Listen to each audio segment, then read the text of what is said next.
Yes, we know housing is expensive, but have you ever wondered where all that money we spend on housing is actually going?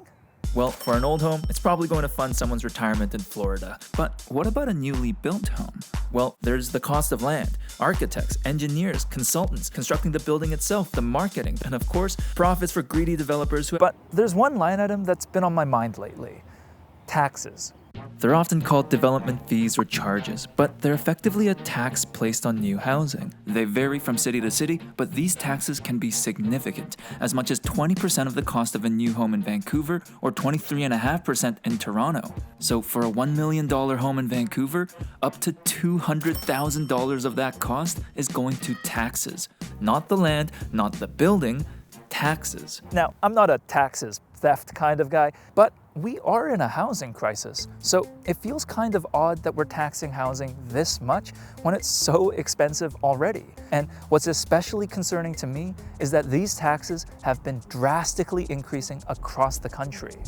In Metro Vancouver, regional development cost charges, just one of these housing taxes, is increasing 235% by 2027. And in the GTA, development charges on new houses have increased 274% on average since 2010, with Toronto increasing their taxes by almost 1,000%. That's a faster increase than rent, tuition, the S&P 500, and my stress levels while writing this script. So that's what I want to get into for this video. Yes, the thrilling world of taxes. Wait, you're leaving? Please, no. I promise you, this story is about so much more than just numbers. It's really a story about the growing pains in our cities today, and a debate about whether we're dealing with those pains fairly.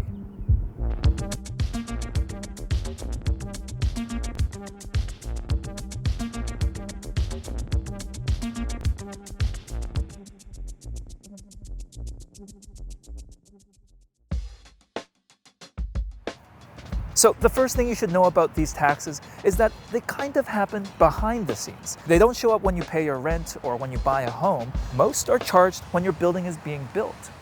Let's say you're building new housing in Vancouver.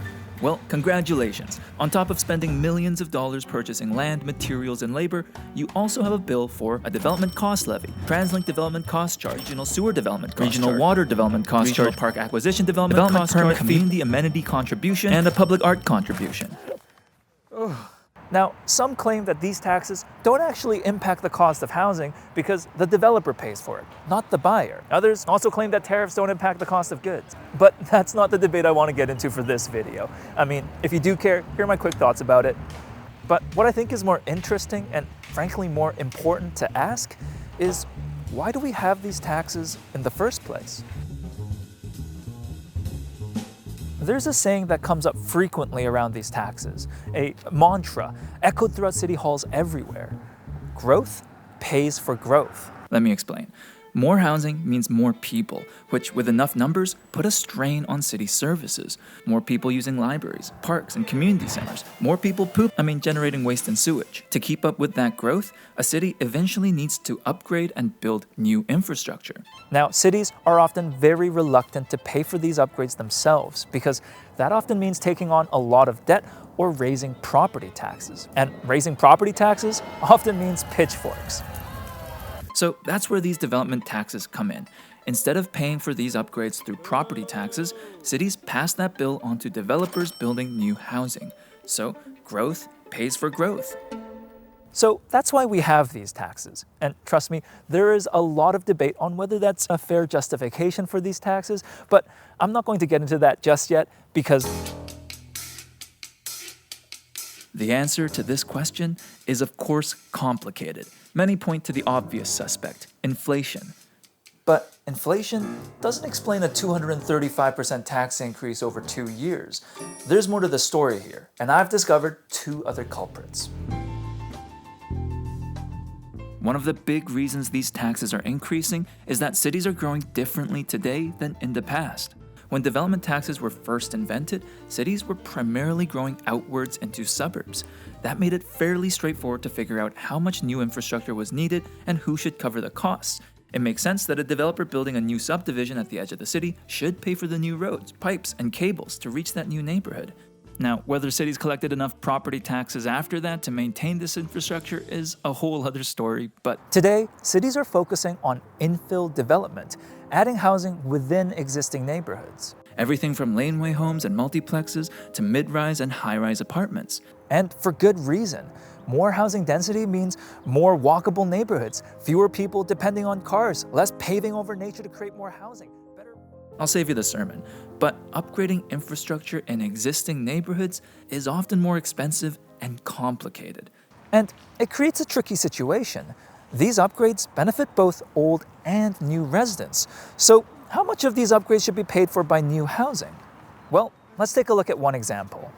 Pipes. In the city of Vancouver, nearly 150 kilometers of its sewer pipes are more than 100 years old and urgently need to be replaced. In fact, the current mayor recently came out saying, "We may have a situation where we're unable to flush toilets in the city in 20 years. Water main break caused some serious flooding and damage. Lakewood, for a time Friday morning, a river. So, we need to upgrade these pipes anyways because they're just really old pipes. But we also have to upgrade these pipes because the population is growing. So, who should pay for that upgrade? Old residents or new residents? How do you split the bill?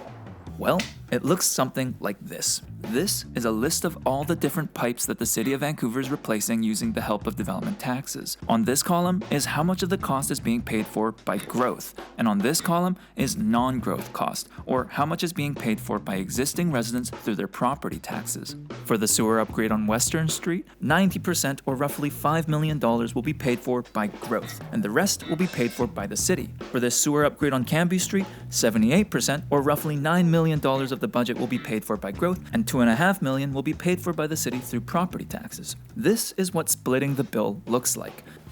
The numbers on this spreadsheet are what the local government has arrived at as a fair way to split the cost of these sewer upgrades between existing and new residents. Now, on paper, this all looks pretty straightforward, but the calculations behind these numbers are actually quite controversial.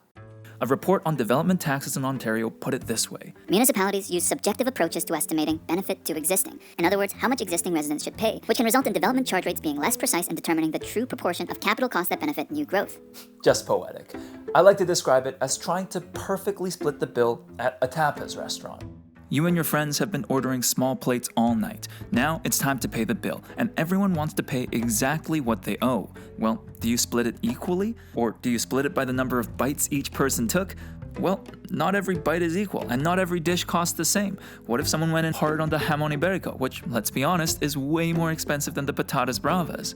Trying to split the bill for replacing an aging pipe between new and existing residents is a similarly complicated endeavor, and there's no standard formula for how that should be calculated. Now, in a situation like this, you ideally have a neutral third party, someone who makes an unbiased decision for how much new residents should pay and how much existing residents should pay. But that is not the system we have today. Local governments oversee these calculations themselves, and they have a strong incentive to keep the burden on existing residents as low as possible.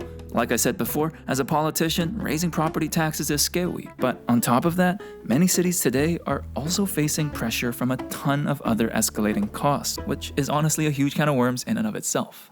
Now, to be fair, some of these fees in British Columbia do get reviewed by the Inspector of Municipalities, which in this scenario is a neutral third party. But their review can be pretty hands-off.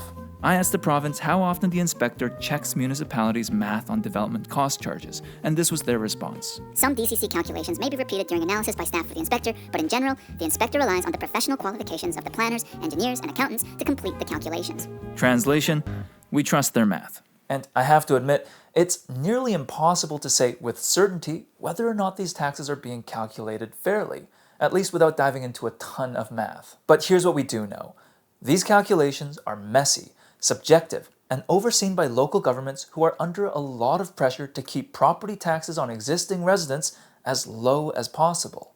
But there's another reason why these taxes keep increasing, and this one's a lot easier to pinpoint. Scope creep. Development taxes are just paying for more and more things in general. These taxes used to go towards basic infrastructure, like pipes and roads. But today, you might see development taxes go towards the seawall around False Creek, public art such as this chandelier and these balls, a paddling center, cemeteries, bike lanes, public spaces, bioswales, and renaming Dundas Square in Toronto because it turns out Henry Dundas did some f***ed up things. Well, the mayor of Toronto reassured that this project wouldn't cost taxpayers any money. Why? Development taxes. I have to be honest, it's less clear to me whether these projects are actually needed to accommodate growth. I mean, bike lanes might have something to do with a growing city, but they're going to be used by both old and new residents. So wouldn't it make sense to split the cost? Well, apparently not, because when it comes to the bill, cities often report that these projects are 100% to be paid for by new housing. Let's look back at that list of major projects in the city of Vancouver. Active transportation projects like AAA bike lanes. 100% of that budget is being paid for by development fees and senior levels of government, with 0% of the cost being considered a benefit to existing residents. Public gathering and placemaking projects like plazas and parklets, 100% paid for by development fees. And planting trees in parks, 100% of the $47 million budget is being paid for by David Suzuki? No, development fees. Now, don't get me wrong, I'm not saying these aren't important projects. I personally think we should build more bike lanes and create more public spaces and plant more trees because these are just good things to have in a city. But framing them as a growth-related cost and passing 100% of the bill onto new residents feels a bit disingenuous. I would argue that these are projects that benefit the entire city. Theoretically. The jury's still out on who's benefiting from the balls. So perhaps unsurprisingly, there is a lot of controversy around these taxes and criticisms beyond the ones I just mentioned. These taxes are complicated, and we could probably spend a whole other video just examining how they're applied, collected, and spent. But at the end of the day, I think there's a tension here around the very core idea behind these taxes. The idea that growth should pay for growth. On one hand, it makes intuitive sense, especially if you're someone who already lives in a city. Why should existing taxpayers be on the hook for the cost of new infrastructure for new residents? But on the other hand, this argument glosses over a couple key details. First, the idea that growth is some external force, people moving here from elsewhere, isn't really accurate. A lot of growth is homegrown. It's the next generation of kids and grandkids who grew up here and want to stay in the city, aka move out of their parents' basement. These taxes just make it harder and harder for younger people to become homeowners. Second, growth doesn't just create costs, it also creates wealth. Especially for existing property owners. The more people who want to live in a city, the more valuable land becomes. It's why someone who bought a house in Vancouver for $600,000 in 2005 might now be sitting on nearly $3.5 million worth of real estate. Existing property owners often benefit enormously from growth, but they tend to contribute very little towards the infrastructure required to support it. While development fees increased and increased for new residents, property tax rates for existing residents in cities like Vancouver and Toronto have been among the lowest in the country. So, is there an alternative to these taxes? Well, of course, and we know that because these taxes do vary so much across the country. Cities like Montreal, for example, charge much lower taxes on new housing because they get the money for new infrastructure through other ways. So here are some alternatives. Federal and provincial governments could contribute more money towards these infrastructure projects. We probably could afford to raise property taxes a bit if more politicians grew a broader support base for progressive taxation. But one alternative that I think doesn't get enough attention is for local governments to just take on more debt. Governments actually borrow money all the time for big infrastructure projects like bridges and public transit. These are investments that benefit society in the long run, so we spread the cost of paying for them across the entire population over generations, rather than just having new residents foot the bill.